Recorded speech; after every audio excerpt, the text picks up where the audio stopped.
Gospel of the Lord. Praise to you, Lord Jesus Christ.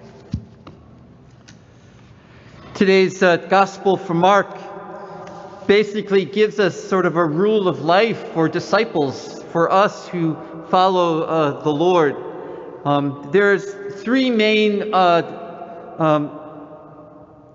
if you will, rules of life that are being given to us here. Three ways of living as disciples. And I think each of them have such great value, even in our world today and even in our life today. I think they can speak to us. The first rule is,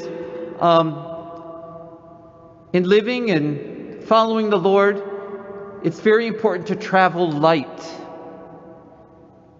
Not to put a lot of stuff on your shoulders.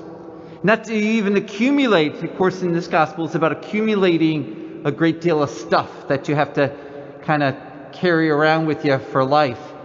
But to cast those things off, to travel light. And this also means those things like resentment and those things that maybe we just keep holding on to and they've dogged us for years and have really burdened us and darkened our lives. So traveling light means casting off those things that get in the way of us truly drawing closer to Jesus and following in the Lord. And that's a pretty easy one which Jesus gives today. It's the one that we can readily understand. We know how important it is to feel light, that the burden's been lifted.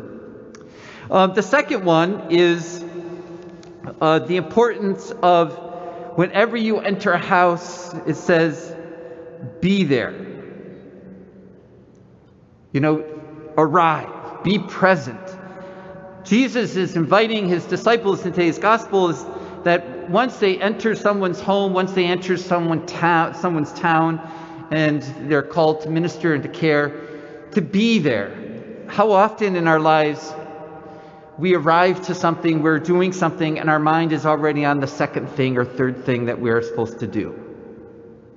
Jesus is inviting us to be present, to be right there, to be in the midst of it.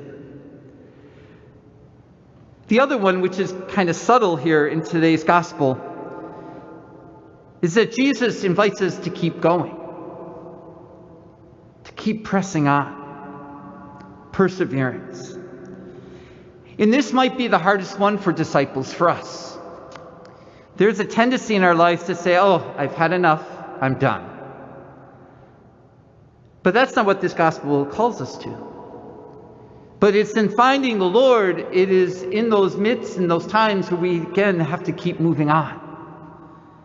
Indeed, even moving on in the midst of pandemic and struggles and whatever we might be confronting at this time. Perseverance is not another virtue that we just kind of work towards. It is a virtue that's essential to our lives as Christians. But more importantly, in our relationship with Jesus. Keep moving on. Keep the journey. And it's in that we come to know ourselves as dependent and solely relying upon Jesus.